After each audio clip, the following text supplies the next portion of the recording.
Sir, आज हम civil services में मनोबल मोरल इन सिविल सर्विसेज पर चर्चा करेंगे। किसी संगठन और किसी कार्य की सफलता इस बात पर निर्भर करती है कि उसमें कार्य करने वाले व्यक्ति उसके प्रति कितने प्रतिबद्ध हैं। व्यक्ति में लगन, निष्ठा, अपनापन पैदा करने के लिए एक विशेष वातावरण की ज़रूरत होती है। आदर्श वातावरण मिलने पर व्यक्ति संगठन की कमियों को नज़रअंदाज करके भी कार्य को सफल बनाने में जी जान लगा सकता है। ऐसी स्थिति जिसके अंतर्गत व्यक्ति संगठन की बाधाओं और कमियों को अनदेखा करके भी निष्ठापूर्वक कार्य करता है, उसे मनोबल कहते हैं। व्यक्ति कार्य करने के लिए 3 प्रकार से बाध्य हो सकता है। पहला, काम न करने पर दंड के भय से काम करना, यह नकारात्मक स्थिति है। दूसरा, काम इसलिए करता है कि उसे वेतन मिलता है, जो रोजगार की एक शर्त है, यह तटस्थता की स्थिति कहलाती है। तीसरा, वह काम इसलिए करता है कि उसे कार्य करके प्रसन्नता मिलती है, संस्था से लगाव हो गया है और ऐसा पर्यावरण संगठन में पैदा हो गया है कि उसने अधिकाधिक कार्य करने का फैसला ले लिया है। यह मनोबल की सकारात्मक स्थिति का परिचायक है। साइमन ने कहा है कि यदि एक समूह द्वारा मिलजुल कर उमंग के साथ कार्य करने की क्षमता पैदा कर ली हो तो वह उच्च मनोबल की स्थिति का द्योतक है। Professor LD. वाइट कहते हैं कि मनोबल एक स्वस्थ रोजगार व्यवस्था का माप है तथा एक कार्यकुशल संगठन के निर्माण का उपयोगी साधन भी है।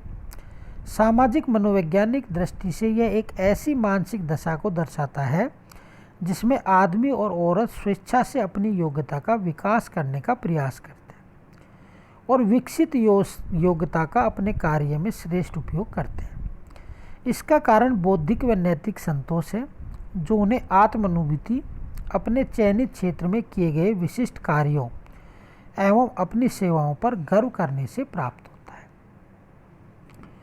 उच्च एवं आदर्श मनोबल के लिए जरूरी है कि संगठन में ऐसा वातावरण या स्थितियां पैदा हों जिनमें लोक सेवक अपने को संस्था का अभिन्न अंग मानकर अपने को संगठन का महत्वपूर्ण हिस्सा समझने लगे और उसके लिए अपने आप को उपयोगी माने।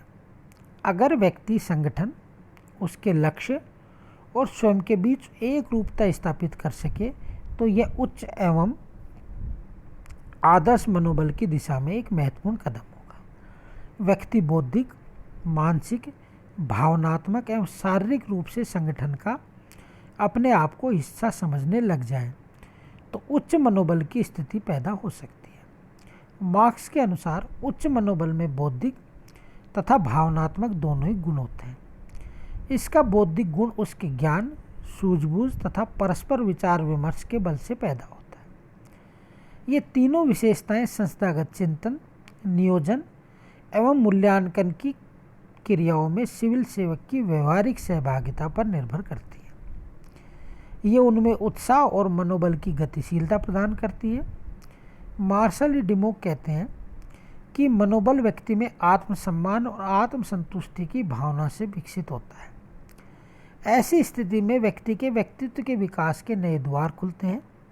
मनोबल एक स्थिति है जिसमें व्यक्ति संगठन से अपनापन जुड़ा हुआ समझने लगता है, उसमें विश्वास पैदा होता है और वह संस्था का अभिन्न अंग बनकर उसके लक्ष्यों और आदर्शों को पाने के लिए सब कुछ करने के लिए तैयार रहता है। मनोबल का संगठन में महत्व। मनोबल संगठन का रक्त या प्राण कह दिया जाए तो कोई अतिशयोक्ति नहीं होगी। मनोबल से संगठन में कार्य करने वालों में उत्साह, उमंग, निष्ठा, अपनापन उत्पन्न होता है।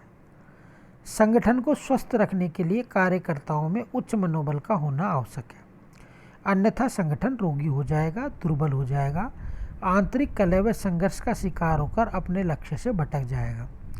संगठन में मनोबल का महत्व निम्न प्रकार है। पहला, मनोबल उत्पादन क्षमता के विकास में सहायक होता है। लोक सेवकों के उच्च मनोबल और अधिक उत्पादन में प्रत्यक्ष संबंध है। दूसरा, लोक सेवकों में मनोबल के कारण सहयोग बढ़ता है, जो संगठन में समन्वय अनुशासन के विकास में सहयोगी सिद्ध होता है। तीसरा, सिविल सेवकों में मनोबल के कारण आत्मगौरव, आत्मसंतुष्टि बढ़ती है, जो व्यक्ति और संगठन में लगाव व अपनापन स्थापित करता है, जिससे वे संगठन के लक्ष्यों की प्राप्ति में, उत्पादन वृद्धि में स्वैच्छिक सहयोग देने लगता है। उसे नशासा हो जाता है, वह रात और दिन संगठन के भले की ही सोचता रहता है। चौथा है, कर्मचारियों का उच्च मनोबल उनमें नेतृत्व के प्रति वफादार बनाता है। वे संगठन के नेतृत्व के इशारे मात्र पर कुछ भी कर गुजरने को तत्पर रहते हैं। पांचवा है, संगठन आफत आने पर लोक सेवक अच्छे मनोबल की पृष्ठभूमि में उसे उभारने के लिए कुछ भी त्याग कर देने के लिए तत्पर रहता है। छठा है, उच्च मनोबल की दशा में कर्मचारी की पहल शक्ति जागरूक हो जाती है। वह रुचि लेकर संगठन के कार्यों को करता है तथा अपनी पहल शक्ति का परिचय देते हुए संगठन के लिए कुछ भी कर सकता है। मनोबल का प्रभावित करने वाले घटक। व्यक्तियों की अभिवृत्ति का निर्माण एवं विकास उन आदर्श दशाओं में होता है जिनमें वे रहते हैं, सोचते हैं और कार्य करते हैं। अतः मनोबल कार्यस्थल के भीतर या बाहर के अनेक घटकों द्वारा संचालित और प्रभावित होता है।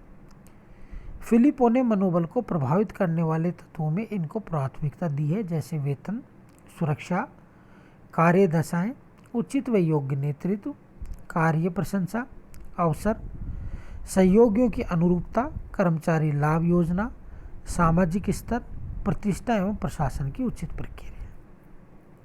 पहला इसमें कार्य का अंतरस्थ महत्व। इसके अंतर्गत स्वाभिमान, आदर, सम्मान, अधिकार, मान्यता, महत्व, पद स्थिति, कार्य में रुचि, सृजनात्मकता, प्रशिक्षण में शुद्धता, जन सेवा आदि को सम्मिलित किया जाता है। दूसरा है कार्य दशाएं।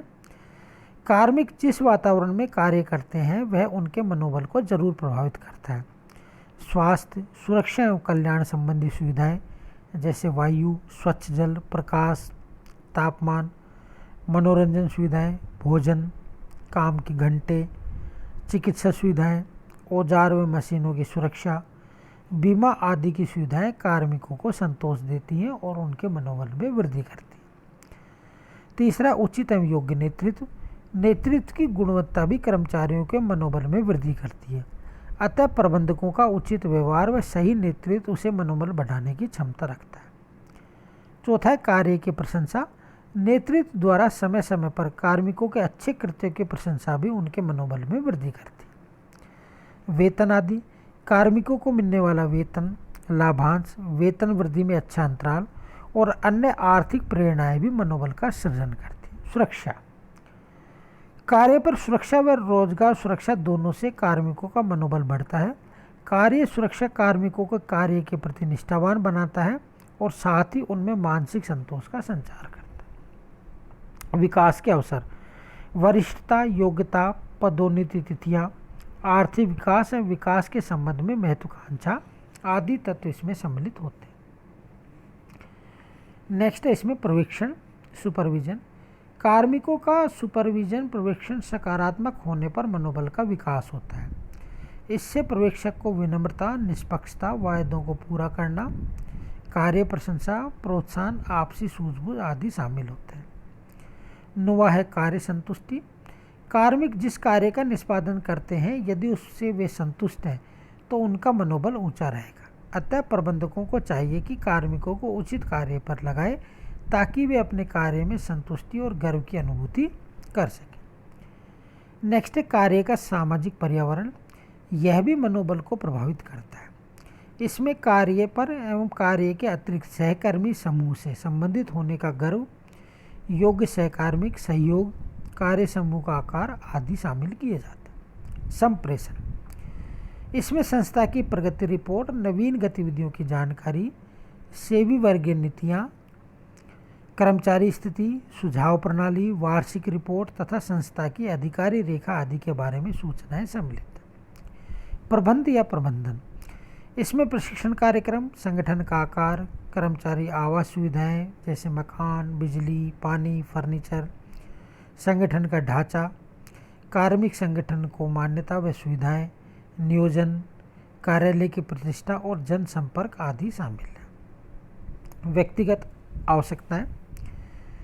संस्था किस हद तक पूरी करती है, यह भी कार्मिकों के मनोबल को प्रभावित करती है। एक संतुष्ट कार्मिक का मनोबल एक असंतुष्ट कार्मिक के मुकाबले सदैव ऊंचा रहता है। और लास्ट है इसमें प्रबंधकों का व्यवहार। संस्था के अधिकारियों का कार्मिकों के साथ संबंध व व्यवहार अगर मानवोचित सहानुभूतिपूर्ण है तो कर्मचारी का मनोबल सदैव ऊंचा रहेगा। कर्मचारियों की उपलब्धि, उनके विशेष योगदान, योग्यता और निष्ठा की उचित प्रशंसा व मान्यता प्रबंधकों द्वारा होनी चाहिए। अतः कर्मचारियों का मनोबल किसी एक घटक पर निर्भर न होकर उपयुक्त सभी के सम्मिलित प्रभाव का परिणाम होता है। Thank you.